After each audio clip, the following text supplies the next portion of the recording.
Okay, quick review of movement and tempo points.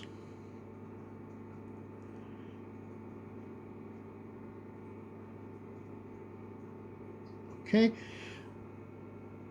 immediately after you've rolled for who gains the initiative, i.e. they get the best tempo roll, you've got a certain number of points left. So say this Confederate, after he's taken off his initiative roll, he's got 9 tempo points in total left. Now, if this guy had actually won the tempo roll,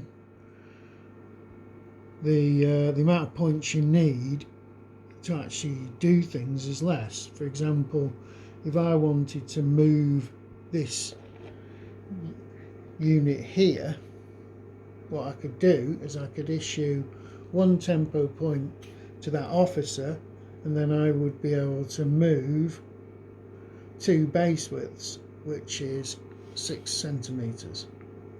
Okay, now from what I can see in the rules, there's nothing to stop you from moving more than once or performing more than one action. Now, there's certain limitations on artillery, but I could say, all right, I want to move. If I gave 2 tempo points to that officer, he could move 12 centimeters. Okay.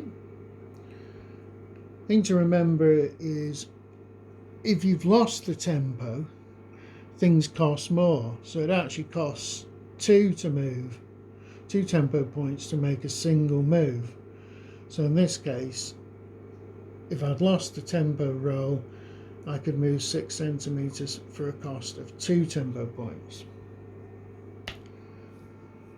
Another thing to remember is, if you are more than 10 base widths, so that's 30 centimeters away from your commanding officer, which is here, and you're issuing commands to a general officer over here, which is outside that range,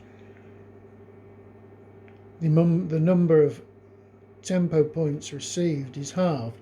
So if I said, all right, I'm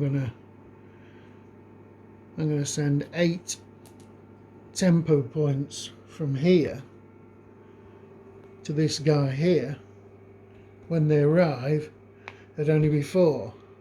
Now, that would, if I had won the tempo roll, for example, I could make 4 moves with this particular brigade here. But if I'd lost the tempo, remember, everything costs double. Well, not everything, but certainly movement costs double. So it would actually cost me